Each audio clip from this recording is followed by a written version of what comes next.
अगर आप इस मेथड को समझ गए तो सीटेट पास होने से कोई रोक नहीं सकता है। हेलो स्टूडेंट टीचर्स, एक बार फिर से आप सभी का स्वागत है आपके अपने YouTube चैनल पर जिसका नाम है ट्रेनिंग जंक्शन। आज की इस वीडियो में बात करने वाले हाँ भाई साहब, हाँ कि एक वीडियो में आपको देखकर सीटेट आपका पास हो सकता है। हाँ, आज हम बात करने वाले आपका एलिमिनेशन मेथड की। इस मेथड को जिसने सीख लिया उसका सीटेट पास होना तय है। हाँ, ऐसे फेक नहीं रहे, फैक्ट के साथ। उसके बाद आपका एलिमिनेशन मेथड, आपका हिंदी, इंग्लिश, सोशल साइंस, हर एक टॉपिक की जो पेडागोजी होती है ना, उसके दो दो क्वेश्चन लिए हैं, उस पे आपको लगा के दिखाएंगे। देखिएगा कि कैसे 100% एक्यूरेसी के साथ आपके क्वेश्चन सही होंगे। हाँ, बहुत बढ़िया मेथड है। बिना किसी देरी के स्टार्ट करते हैं। और ये ऐसा मेथड है ना कि सभी ट्रिक का ये फादर है, और ये कोई ट्रिक भी नहीं है, आप समझे, ये आपका केवल समझना है। अगर आप इस मेथड को समझ गए तो सीटेट पास होने से कोई रोक नहीं सकता है। लास्ट ईयर देखे थे आपने, 15 लाख में सिर्फ 12 लाख बच्चे फेल हो गए थे। क्यों? क्योंकि उन्होंने ये मेथड, उनको पता नहीं था भाई साहब। अब आपको पता है, बस आपसे एक ही गुजारिश है, अगर आपको मेथड अच्छा लगे तो अपने जितने दोस्त है भाई साहब जिनका सीटेट पेपर है सबके साथ शेयर कर दीजिएगा। एलिमिनेशन मेथड पहले काम क्या करता है और इसमें कुछ जो चीजें आपको ध्यान देनी पड़ेंगी। एलिमिनेशन मेथड की आपका एक क्वेश्चन रहेगा, 4 ऑप्शन रहेंगे। उन 4 ऑप्शन में पहले आपको इन सारी चीजों को ध्यान देना है, उसके बाद आंसर को टिक लगाना है। ऑफलाइन पेपर है, पेंसिल लेके जाना। अगर इस मेथड से, मैं बता रहा हूं, मिनिमम मैं बता रहा हूं, ये मेथड पहले आपके पेडागोजी जो आपके लगभग 75 क्वेश्चन है उसमें काम आएगा, और 75 में से कम मैं बता रहा हूं आप 50 प्लस क्वेश्चन सिर्फ इस मेथड के इस्तेमाल से, आपको कुछ आए या ना आए तब भी आप सही कर देंगे। ठीक है, सबसे पहला है कि क्वेश्चन को अच्छे से पढ़ें। जब आपके पास पेपर आएगा तो जो आपके सामने ऊपर क्वेश्चन लिखा रहेगा, इसको पहले आपको अच्छे से पढ़ना है, इस क्वेश्चन को अच्छे से पढ़ना है। अगर आपको एक बार में क्वेश्चन नहीं समझ में आ रहा है तो आपको उसको छोटे छोटे पार्ट्स में डिवाइड कर देना है। मतलब जैसे ये मान लो यही क्वेश्चन है, हमने यहां तक एक लाइन पढ़ा, इसकी मीनिंग समझी, फिर उसके बाद अगला पार्ट आया, उसकी मीनिंग समझी, फिर लास्ट वाले को। बड़ा क्वेश्चन है तो ऐसे पार्ट्स में डिवाइड करके उसकी मीनिंग समझना है। तुक्का नहीं मारना है भाई साहब, पास होना है और अच्छे नंबर से पास होना है। उसके बाद क्वेश्चन को डायरेक्ट आंसर से, और सीटेट में आपको पता है पेडागोजी में आपको क्वेश्चन को डायरेक्ट जो ऑप्शन है उनसे रिलेट करवाना है। कि क्वेश्चन में जैसे कई कई बार क्या दिया जाता है कि कुछ चीजें दी रहती हैं और आंसर डायरेक्ट वही आपको मिल जाता है, तो उसी को आपको देखना है। डायरेक्ट हर एक ऑप्शन से आपको रिलेट करवाना है, एक आध आंसर आपका वहीं पे निकल जाएगा। नहीं निकलेगा तो उसके बाद क्या देखेंगे कि ऑप्शन में दिए गए फर्जी तर्क को देखो। सबसे जो इंपॉर्टेंट चीज है, सबसे जो इंपॉर्टेंट बात है वो यही है कि जो आपके ऑप्शन में फर्जी तर्क दिए हैं, और आप देख लेना जब आप पेडागोजी जाओगे तो जब क्वेश्चन में 4 तर्क होंगे ना, इसमें से 2 तो आपके फर्जी तर्क होंगे। फर्जी तर्क कैसे पहचानोगे? अभी जब हम 15 क्वेश्चन सॉल्व करेंगे उसमें आप देख लोगे यहाँ पर फर्जी तर्क कैसे पहचानना है। और ऑफलाइन पेपर पेंसिल लेके जाना, हर एक ऑप्शन को आपको एलिमिनेट करते जाना है, उसके बाद आप क्वेश्चन तक पहुंच जाओगे। कैसे पहुंचोगे वो भी देख लेते हैं। और जो आपके निगेटिव पॉजिटिव वर्ड है उनको भी पढ़ना है। मतलब निगेटिव पॉजिटिव वर्ड को दिमाग में रखना है। निगेटिव ऑप्शन उनको बोलते हैं जिसमें बच्चे को बांधा जाए, बच्चे की सोच को रोका जाए, बच्चे को डांटा जाए, बच्चे को रटने के लिए बोला जाए। ये सारी चीजें निगेटिविटी में आती है। लेकिन पॉजिटिव चीजें क्या होंगी? बच्चे की अंतःक्रिया से रिलेट किया जाए, बच्चे को खुला वातावरण दिया जाए, बच्चे को प्रयोगात्मक कार्य दिए जाए, बच्चे को उसके मन की चीजें करनी दी जाए। ये सारी चीजें आपकी पॉजिटिव में आती है। ठीक है, तो इन सब पॉइंट को जब आपको याद करना है, माइंड में रखना है, उसके बाद आपको एलिमिनेशन मेथड लगाना है। अब एलिमिनेशन मेथड लगेगा क्या कि देखो, मान ले एक क्वेश्चन है, आपके पास 4 ऑप्शन है। अगर आपको एलिमिनेशन मेथड नहीं आता है तो अभी क्वेश्चन आपके सही होने के 25% चांसेस है। अगर आपको 4 में से एक क्वेश्चन आपने एलिमिनेट कर दिया, हाँ भाई साहब ये तो नहीं होगा, अब आपके पास 3 क्वेश्चन बचे, यहां पे आपका 33.33% सही होने के चांसेस है। थोड़ा सा और आपने पढ़ा, एक ऑप्शन और हटा दिया, अब आपके पास 2 बचे, तो यहां पे आपके 50% चांसेस हैं। और देखना जब आप क्वेश्चन पढ़ो, मैं पूरी गारंटी दे रहा हूं, सीटेट में 75 क्वेश्चन है तो लगभग लगभग 60 क्वेश्चन आपके ऐसे ही होते हैं, जिसको आप एलिमिनेशन मेथड फर्जी ऑप्शन हटा के कर दोगे। उसके बाद आपके पास दो बचा, एक और आप हटा दोगे, भाई साहब आपको क्वेश्चन नहीं भी आता रहेगा ना, 100% आपके श्योर हो जाएंगे यही वाला ऑप्शन होगा, उसी को लगा के बढ़ जाओ। तो बस अब इसी के साथ क्या करते हैं, पहले चीजें को देख लेते हैं, ठीक है। और जो हर बार मैं बोलता हूं भाई साहब क्या, कि नामुमकिन जैसी कोई चीज नहीं। बहुत सारे लोगों को डाउट हो रहा है सर ऐसा कुछ नहीं होता है, भाई साहब पूरा वीडियो देख के जाओ और पेपर में, और अभी भी मैं बोला अभी आपके पास एक दिन है ना, आप रात भर में 2 प्रैक्टिस सेट प्रीवियस ईयर का उठाओ, और जो जो चीजें मैं बता रहा हूं पैडागॉजी के सेक्शन में सबको आप क्या करो, सबको आप अप्लाई करो। भाई साहब रिजल्ट आपको आज ही से दिखेगा, और ये अभी के सीटेट नहीं, चाहे 2024 2025 कभी भी सीटेट होगा या कभी भी आपका सीटेट होगा, तो पैडागॉजी में इससे बेस्ट तरीका आपका कुछ हो ही नहीं सकता है। और मोस्टली बच्चे क्या करते हैं जिनका 89 नंबर और 81 आता है, जो ओबीसी वाले होते हैं या फिर जो आपके यूआर वाले होते हैं, वो नहीं पास हो पाते। उसका रीजन यही है, क्यों? क्योंकि वो तुक्का मारते, क्वेश्चन पढ़ेंगे नहीं, तुक्का मारे बढ़ गए। अब चलिए क्वेश्चन स्टार्ट करते हैं, और पहला क्वेश्चन आपके सामने देखो कैसे एलिमिनेशन मेथड वर्क करता है। क्या लिखा है कि एक विद्यार्थी क्या जिसे दृष्टि बाधिता है, तो पहले आपने क्वेश्चन पढ़ा, आपको समझ में आया यहाँ पे दृष्टि बाधिता से रिलेटेड है, डैश की विशिष्ट जरूरत के लिए, मतलब दृष्टि बाधित छात्र है उसकी विशिष्ट जरूरत के लिए शिक्षक को क्या करना चाहिए, ये आपसे क्वेश्चन में पूछा है, ठीक है। ये आपका सीडीपी का क्वेश्चन है। अब उसके बाद क्या लिखा है, विविध तरह के दृश्य प्रस्तुतिकरण पर ध्यान देना चाहिए। देखो इसको बोलते हैं फर्जी तर्क। भाई साहब जब दृष्टि बाधित है मतलब उसको सही से चीजें दिखाई नहीं दी रही हैं, तो क्या देखने वाली चीजों को उसके सामने दृश्य मतलब उसके सामने चीजें रखी जाएं, क्या वो देख के चीजों को समझ पाएगा? भाई साहब कोई लॉजिक है? इसी को बोलते हैं फर्जी तर्क, इसको हटा दो। फिर क्या लिखा है, बहुत सी मूक फिल्में दिखानी चाहिए। भाई साहब मूक फिल्में मतलब उसे दिखाई नहीं देता है, सुनाई तो देता है, तो मूक फिल्में दिखा के कोई फायदा होगा? नहीं होगा, फर्जी तर्क है, हटा दो ये भी। क्या बहुत सी संचरित वर्कशीट, देखो बहुत सी संचरित वर्कशीट जिसमें चित्र बने हो, मतलब उसके सामने आप चित्र बने हुए वर्कशीट दिखाएंगे, मतलब वो देख नहीं पा रहा उसके सामने चित्र लगाएंगे, कोई लॉजिक है इस बात का? नहीं है, ये भी आपका हट गया। आपके पास एक ही ऑप्शन बचा, क्या? कई प्रकार की स्पर्श स्पर्शसीन और हस्त कौशल सामग्री का उपयोग करेंगे, मतलब जिनको वो छू के चीजों को समझ सके, और ये आपका ऑप्शन सही हो गया। अगर आपको क्वेश्चन नहीं भी आता था तो ये है, और वैसा मैं कहीं बाहर से क्वेश्चन नहीं उठाया हूं, आपके सीटेट के जो 2012 से लेके 2023 पेपर हुआ है ना, हर शिफ्ट से एक आध क्वेश्चन उठाए गए हैं, और देख लेना ऐसे ही पेपर आते हैं। अच्छा ये बताओ है ना कमाल की चीज? अगर कमाल की चीज लग रही तो पहले तो लाइक कर दो, अपने दोस्तों के साथ शेयर कर दो, चैनल को सब्सक्राइब कर दो। अगले क्वेश्चन पे आते, पूरे लगभग 13 क्वेश्चन है, 13 क्वेश्चन, उसके बाद एक पेपर आप सॉल्व करेंगे इसी मेथड को अप्लाई करके, और हमें बताइएगा कि भाई साहब फायदा हो रहा है कि नहीं। और होगा यार, मैंने अभी तक जितने भी ऑफलाइन लोगों को बताया है सबका फायदा हुआ है। 20 लोगों को मैंने चीजें बताई थी, पिछले बार की बात बता रहा हूं, 18 बच्चे इसमें पास हुए थे, सीटेट पास कर गए थे, 2 बच्चे कहां रह गए थे वो भी आपको बाद में बताऊंगा, ठीक है। जब एक बच्चे को क्या 567 लिखने के लिए किया कहा गया, देखो मैथ्स पेडागोजी कहा गया, एक बच्चे को 567 लिखने को कहा गया, तब उसने 567 लिख दिया। तो इस त्रुटि का सर्वाधिक क्या कारण, मतलब जो ये त्रुटि हुई है किस वजह से हुई है वो आपको बताना है। पहला क्या लिखा है, बच्चा कक्षा में ध्यान नहीं दे रहा है, मतलब क्या भाई साहब बच्चा कक्षा में ध्यान नहीं दे रहा है? अगर कक्षा में ध्यान नहीं दे रहा होता तो ये 567 कैसे लिखता? है ना फर्जी तर्क, हटा दो, ये फर्जी तर्क एलिमिनेट कर दिया।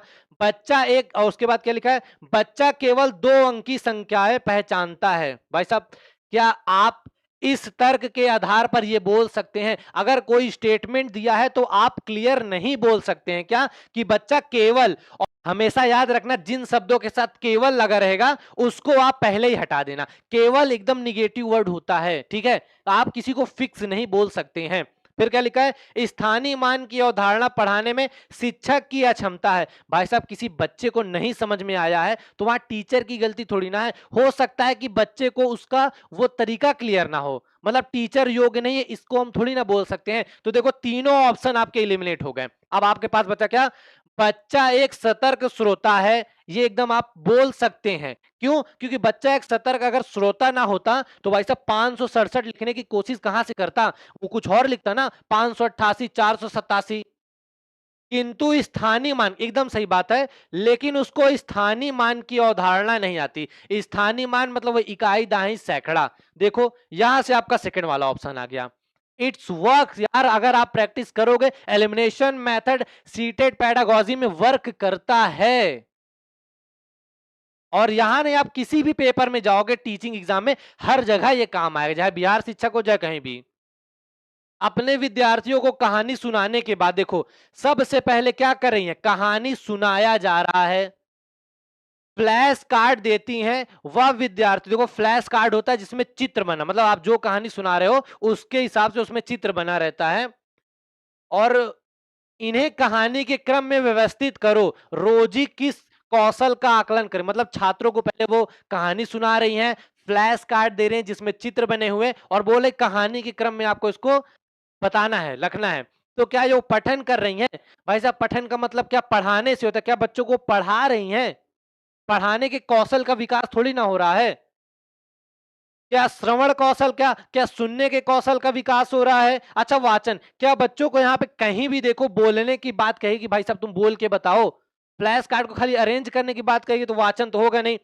और साकार कल्पना का क्या मतलब है? क्या बच्चों को कोई टास्क, मतलब कोई टॉपिक दे दिया है, कुछ एक्सप्लेन नहीं किया है, फिर उनसे बोले भाई साहब इस पे तुम अब कल्पना करके बताओ क्या होगा? क्या ऐसा है? भाई साहब पूरी स्टोरी बता दी, चित्र को लाइन से दे दिया, इसमें कोई साकार कल्पना है? नहीं है। तो ये भी आपका नहीं होगा, आपका खाली बचा श्रवण। अब श्रवण क्यों? कि कहानी सुना रही हैं, कि भाई साहब श्रवण कौशल क्यों? ताकि बच्चे जो हमने बताया क्या ध्यान से वो सुन रहे हैं, जैसे मैं आपको भी बता रहा हूं कि आप ध्यान से सुन रहे हैं और चीजों को समझ रहे हैं। तो यहां से आपका इसीलिए सेकंड वाला हो जाएगा। मैं बार बार बोलता हूं, काम करता है। साधना परीक्षा प्रश्नों के कठिनाई स्तर को समझ रही है, मतलब साधना कोई टीचर है जो परीक्षा हुई है उसके प्रश्न, मतलब जो पेपर देने से पहले बना रहे हैं वो काफी अच्छे लेवल के हैं। एक प्रश्न के कठिन स्तर, और एक ऐसा प्रश्न है जिसका कठिन स्तर 90 है। 90 मतलब वो काफी हार्ड क्वेश्चन हो सकता है। साधना को इस प्रश्न को क्या कर, भाई साहब आप एक टीचर हैं, आप क्या करेंगे ये बताइए। इस प्रश्न को परीक्षा में रखना चाहिए, चलो आगे देख लेते हैं। इस प्रश्न को परीक्षा पत्र में नहीं रखना चाहिए। भाई साहब क्यों नहीं रखना चाहिए? पेपर का काम ही होता है ना, पहले इजी, फिर उससे थोड़ा सा हार्ड, और फिर सबसे हार्ड। भाई तीनों तरह के क्वेश्चन होंगे तभी तो जो बच्चों की है वो सोचने की क्षमता पता चलेगी ना, कि बच्चा पता लगा इजी इजी पढ़ के आ गया और बड़ी क्लास में गया, ढेर सारे बड़े क्वेश्चन मिले, वहीं उसकी हालत खराब हो गई। ठीक है, यह प्रश्न सामान्य परीक्षा के लिए कठिन है। भाई साहब सरल है, कठिन है, ये बात तो है, लेकिन यहां आपसे पूछ क्या रहा है कि इस प्रश्न का क्या करना चाहिए, पेपर में रखना चाहिए या नहीं रखना चाहिए। आप ये नहीं पूछ रहा कि सरल होगा या कठिन, यही बोलते हैं क्वेश्चन को आंसर से डायरेक्ट रिलेट करना। ठीक है, यह प्रश्न परीक्षा के लिए भाई साहब अच्छा प्रश्न है, खराब प्रश्न है, वो आपसे नहीं पूछा गया। इसको बोलते हैं क्वेश्चन को समझना। यहां से पूछा जा रहा कि प्रश्न पत्र में क्वेश्चन को रखना चाहिए कि नहीं, तो यहां से आपको बता दूं इसको परीक्षा में रखना चाहिए। खाली यही मैं बोला, क्वेश्चन को डायरेक्ट आंसर से रिलेट करो, कि क्वेश्चन में पूछा गया प्रश्न पत्र को रखना चाहिए कि नहीं, हाँ इस क्वेश्चन को रखना चाहिए, काम खत्म। अगला क्वेश्चन आपके सामने क्या, इंग्लिश पैडागोजी का क्वेश्चन आ गया। देख लो क्या लिखा है। In Lata class a conversation is taking place between, जो कन्वर्सेशन हो रही है वो दो लोगों के बीच हो रही है, एक अजय है और एक आभा, और एक तीसरा बंदा है Sunil, needs to take the conversation forward, और सुनील है इस कन्वर्सेशन को आगे बढ़ाना चाह रहा है। मतलब दो लोग आपस में क्या कर रहे हैं, कन्वर्सेशन कर रहे हैं, और तीसरा बंदा चाह रहा इस चीजों को और आगे बढ़ाना। तो यहां पे लता कौन सी स्किल टेस्ट कर रही है? क्या सिर्फ लिसनिंग, मतलब क्या यहाँ पे सिर्फ सुनने का काम हो रहा है? भाई साहब दो लोगों की बात चल रही है, तो क्या खाली एक आदमी बोलता जा रहा है? एक आदमी बोल रहा है, दूसरा सुन रहा है, तो दूसरा बोलेगा फिर पहला वाला सुनेगा ना, तो पहला वाला आपका नहीं हो सकता है। लिसनिंग एंड स्पीकिंग ये हो सकता है, पहले आगे देख लेते हैं। लिसनिंग एंड रीडिंग, क्या भाई साहब यहाँ रीडिंग का कहीं जिक्र होगा? कन्वर्सेशन पे क्या पढ़ने की, रीडिंग करने की कहीं बात आएगी? इसको बोलते हैं फर्जी तर्क। फर्जी तर्क कोई रिक्वायरमेंट नहीं, सिर्फ स्पीकिंग। क्या भाई साहब कन्वर्सेशन हो रहा है तो उसमें क्या बच्चा सिर्फ बोलता है? भाई साहब आप बोलेंगे, फिर उस सामने वाले का सुनेंगे, फिर उसके बाद बोलेंगे, फिर सामने वाला सुनेगा, तो यहां से आपका ये वाला क्या, लिसनिंग एंड स्पीकिंग आपका सही हो जाएगा।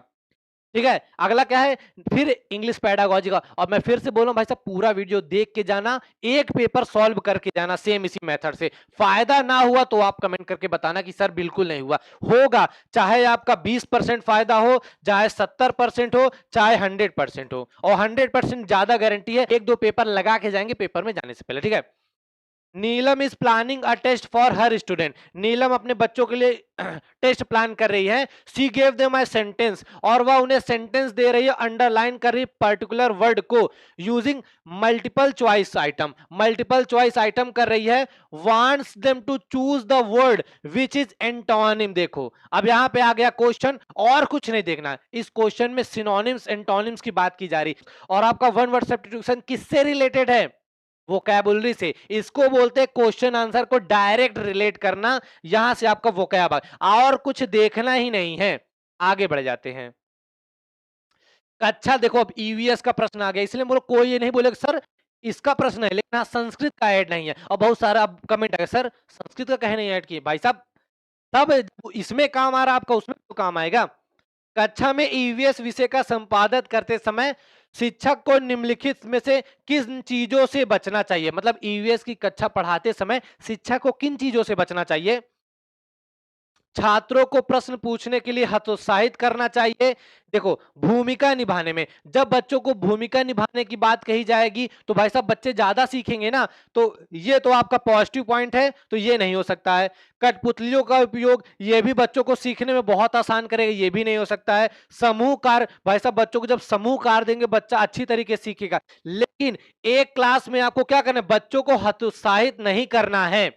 हाँ, बच्चों को आपको निराश नहीं करना है, ये सबसे ज्यादा इंपॉर्टेंट है कि भाई साहब कोई बच्चा प्रश्न पूछ रहा है, आप उसकी बेइज्जती कर दें। ठीक है, ये है आपका डायरेक्ट क्वेश्चन से डायरेक्ट रिलेशन, इसको बोलते हैं। ठीक है, डायरेक्ट मेथड। रेखा एक कक्षा में विद्यार्थी, देखो अंग्रेजी पढ़ा रही हैं, वह विद्यार्थियों को वस्तुओं को चित्र दिखाती हैं और फिर उनका नाम बताती। देखो पहले चित्र दिखा रही, फिर उनका नाम बता रही हैं। ये वाला क्वेश्चन आप कमेंट करके बताएंगे हमें। ठीक है, इसका भाई साहब कमेंट में सबका जवाब चाहिए। ठीक है, अगला क्वेश्चन क्या है, गणित को हल करना एनसीएफ का मुख्य उद्देश्य था, और यह गणित शिक्षण में नए दृष्टिकोण को प्रस्तुत करने में किया गया था। निम्नलिखित में से कौन सा ऐसा दृष्टिकोण नहीं है। जब नहीं आया तो क्वेश्चन में ढूंढो कौन सा नहीं हो सकता है। तर्क और चिंतन में वृद्धि, भाई साहब ये तो इनका लक्ष्य था। जब मैथ की बात हो रही, तर्क की बात क्यों नहीं होगी। अमूर्तता को विजुअलाइज, विश्लेषण और व्यवहार करना, समस्याओं को निर्माण करना। देखो भाई साहब, जहां आपको रट्टा लगाना, इसको बोलते हैं निगेटिव वर्ड। क्या बोलते हैं, इसको बोलते हैं निगेटिव वर्ड। जहां ये रट्टा लगाने वगैरह देखो ना, वहीं टिक लगा के आगे बढ़ जाओ, ये आपका नहीं होगा, यही आपका आंसर हो गया, है ना। देखो डायरेक्ट आप रिलेट कर रहे हैं, एलिमिनेशन मेथड लगा रहे हैं, निगेटिव पॉजिटिव वर्ड ढूंढ रहे हैं, आपका आंसर आ जा रहा है। देखो कितना आसान है। देखो विज्ञान का भी ले लिए, ये मत बोलना कि विज्ञान के क्वेश्चन नहीं है। विज्ञान शिक्षक द्वारा अपनाए गए दृष्टिकोणों में से कौन सा उनके लिए वैज्ञानिक प्रकृति को दर्शाता है। वैज्ञानिक प्रकृति को कौन सा दर्शाएगा। कक्षा में पूर्ण अनुशासन, भाई साहब कक्षा में पूर्ण अनुशासन बनाना क्या ये विज्ञान प्रकृति को दर्शा रहा है, बिल्कुल नहीं, ये तो आपका बिल्कुल नहीं होगा। यथाशीघ्र और जो निर्धारित पाठ्यक्रम, देखो इसको फर्जी तर्क बोलते हैं, इन दोनों को फर्जी तर्क बोलते हैं कि भाई साहब जितना जल्दी सिलेबस खत्म हो जाए, क्या ये आपका वैज्ञानिक तर्क कहलाएगा। छात्रों को कक्षा में प्रश्न पूछने के लिए एकदम सही बात है, जो आपका वैज्ञानिक तर्क, और ये वाली चीजें आपकी पॉजिटिव पॉइंट होता है। ये क्या होता है, ये आपका होता है पॉजिटिव पॉइंट। क्या पॉजिटिव पॉइंट, प्रोत्साहित करना, बच्चों को प्रश्न पूछने के लिए प्रोत्साहित करना, बच्चों को नई चीज सीखने के लिए प्रोत्साहित करना। ठीक है, प्राथमिक स्तर पर बच्चों का भाषा विकास, भाषा विकास सबसे ज्यादा किस पर निर्भर होता है।